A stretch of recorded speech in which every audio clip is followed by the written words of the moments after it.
Well, a potential government shutdown looming as President Trump warns $5 billion for the border wall. It better be included in his new funding bill. Now, a proposed Senate Homeland Security appropriation bill, it contains $1.6 billion for the wall, and the House version has $5 billion.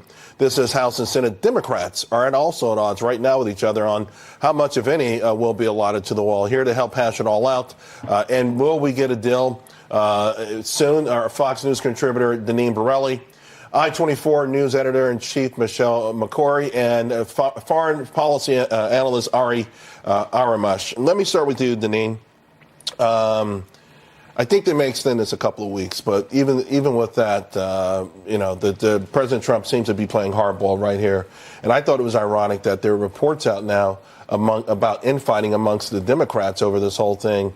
And Representative Cuellar, who to me was ready to make a deal if it included DACA, when President Trump put DACA on there. It seems if you pay attention, there's a potential for a deal, but a bigger deal than just the wall. It probably would have to include DACA. Yeah, well, first of all, I'm not surprised that Democrats, there's infighting that's going on because you have some that have strayed far to the left and they're just not on the same page.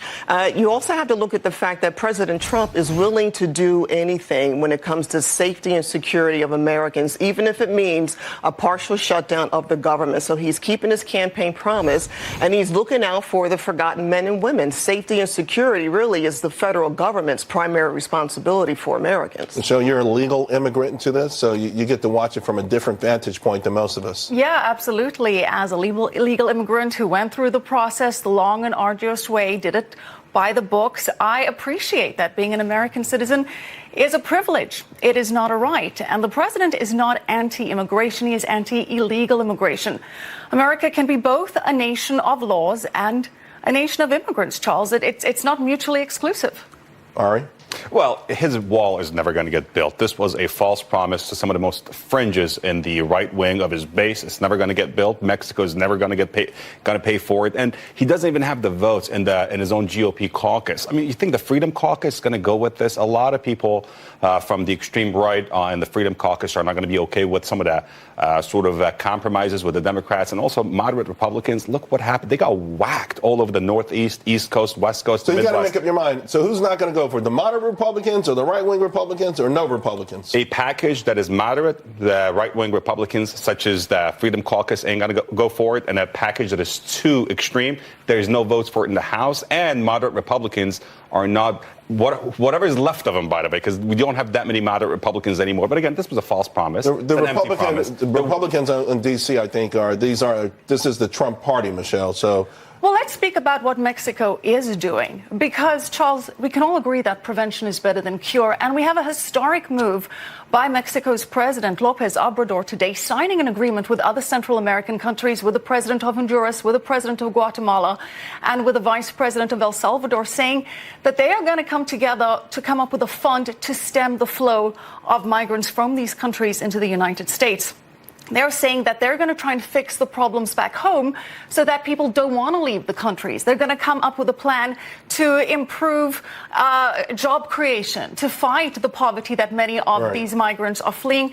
Would that have happened without President Trump pushing for this action from these other countries? I don't think so. This is a result of President Trump's tough approach, saying, look, you guys got to take care of things back home on your own side. It actually did happen. And it happened under President Obama when the flow of immigration went the other way, when the economy wasn't doing that great. They are coming together for the first time. That's not true. The flow of immigration never went the other way to Central America, right? It sort of went the other way for Mexico. But I think we're talking about Mexico as a conduit.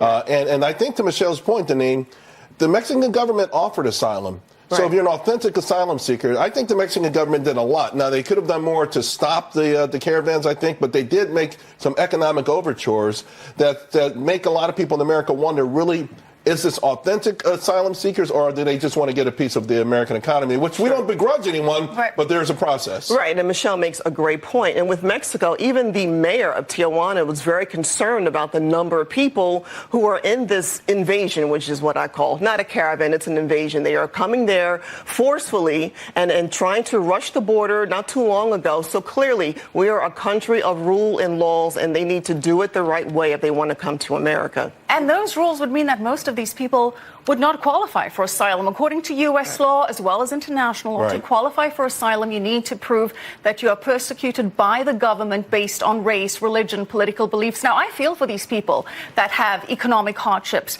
and are struggling, but that doesn't qualify for political asylum. All right, let me ask you about the Democratic side of this, because Cuellar was pretty upbeat when President Trump made his DACA offer. I thought it was much more than anyone anticipated in terms of the number. From the Democratic side, could there be a deal if it was a bigger deal, if it included DACA? Would they say, okay, fine, hey, you know what, this is a great voting block that we promised for a long time, and we had the White House, we had the Senate, we had the House, at one point too. We couldn't get it done. Right. Mm-hmm. Would they cut a deal? And that's a very good but tough question. I'm for a deal. I want a deal where you can address the illegal immigration issue. You can also address DACA. You have so many highly educated working people in this country who are living in the shadows, yet they grew up here. Therefore, for every the aspect of the definition, they're Americans. Let's get a deal done. Problem is, again, because of our primary system and because of what's been happening with gerrymandering, you got the crazies on the extreme right, and you got the fringes on the extreme left. We don't need to do the name calling. We don't need to do the name calling. Both sides have the crazies. That's what I'm thinking. Both sides have the fringes. So do you want to deal? Everyone agrees it's a problem, though. Go ahead. Real quick, because I got the wrap. If Democrats were so concerned, they could have done something when President Obama was in office and he had control. And you have the three branches of the government and you didn't do anything about it because you guys want to pander to your base. Which underscores how complex this can be. So thank you all very much, Janine, Michelle, and Ari.